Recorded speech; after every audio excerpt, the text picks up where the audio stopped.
So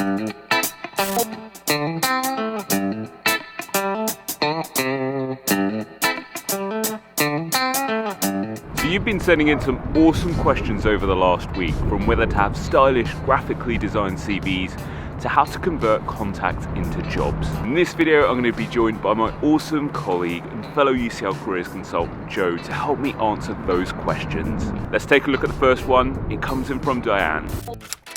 I usually get a lot of insight from informational interviews or conversations, and I follow up with a thank you note, but it usually ends there. I try to mention during the discussion that I'm looking for an internship, and the person sometimes says something along the lines of, "Great, I'll be sure to get in touch if I find any opportunities for you," or "I'll tell my colleague about it because that team is looking for interns." But I don't really hear back. Any ideas? Diane, I really love this question, and it sounds like you're on exactly the right path, following your curiosity in those conversations and establishing a really good connection. While sending thank you notes is fine, I'd maybe look to end those conversations by confirming what your next interaction could look like. E.g., "Lauren, I've really enjoyed our conversation, it's energized me and I'm wondering if there's any way I can help you. Maybe proofreading some work or making visuals or graphs for a presentation. How could we take this forward?" Asking that open question invites them to direct the relationship, meaning they're more likely to remain engaged, and you then get to show your skills on their project. The key is to give them something easy to say yes to, Diane, and once you've built value in that relationship, then you can ask for something more significant, be that internships or being introduced to someone specific, and more. Bring them in slowly, Diane, and remember to always confirm the following interaction before you leave the current one. Good luck, my friends. Next up, Jiatong asks, "Should I have a fancy CV design with colours and pictures to help it stand out?" Joe, talk to me. What are you thinking? Jiatong, this is such a great question, and one that I was discussing with a student just the other day. A bit of colour in your CV can certainly make it more visually appealing, but I would definitely err on the side of caution and not overdo it. The reason for this is that an employer's absolute main interest will be in your skills and experience. For this reason, the content of your CV matters more than colours, and I would actually refrain from including any pictures on your CV. Yes, for some creative industries, employers might be interested in seeing your design work, but this will be presented as part of a portfolio of work which is separate to a CV.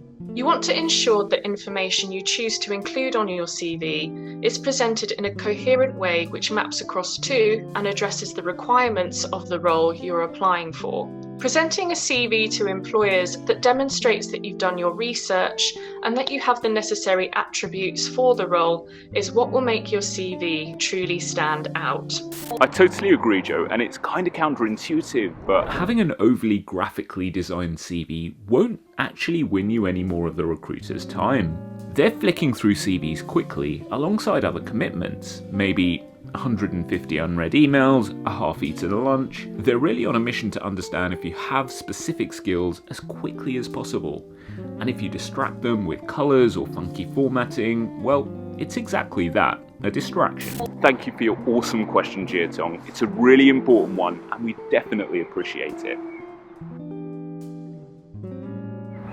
Okay, so the next question comes in from Rithu, who asks, "How do I become a careers consultant like you, Raj?" Rithu, this is a great question, and the truth is there are a whole load of ways, some more common than others. One involves building up relevant professional qualifications and making applications, whether to colleges, schools or universities, and I've included a link in the description box below to a page that guides you through what that might look like. Another way is as a second career, whether after working in, say, recruiting or teaching, or even like me after a career in banking, while others have previously had careers in marketing, law, really most things. For me, I had interviews that tested for empathy and listening skills, and after I was hired, I was sponsored to complete a postgraduate degree in career coaching. So you really can get into it in a whole lot of different ways, Rithu, and even at different stages of your career and your life. I mean, I've personally really enjoyed having it as my second career, but it can really fit different objectives for you. Thank you so much for your awesome questions, Diane, Rithu, Jiatong. We appreciate each and every single one. It's goodbye from me. And it's goodbye from me. That's it for this episode. Stay safe, stay well, and we'll see you soon.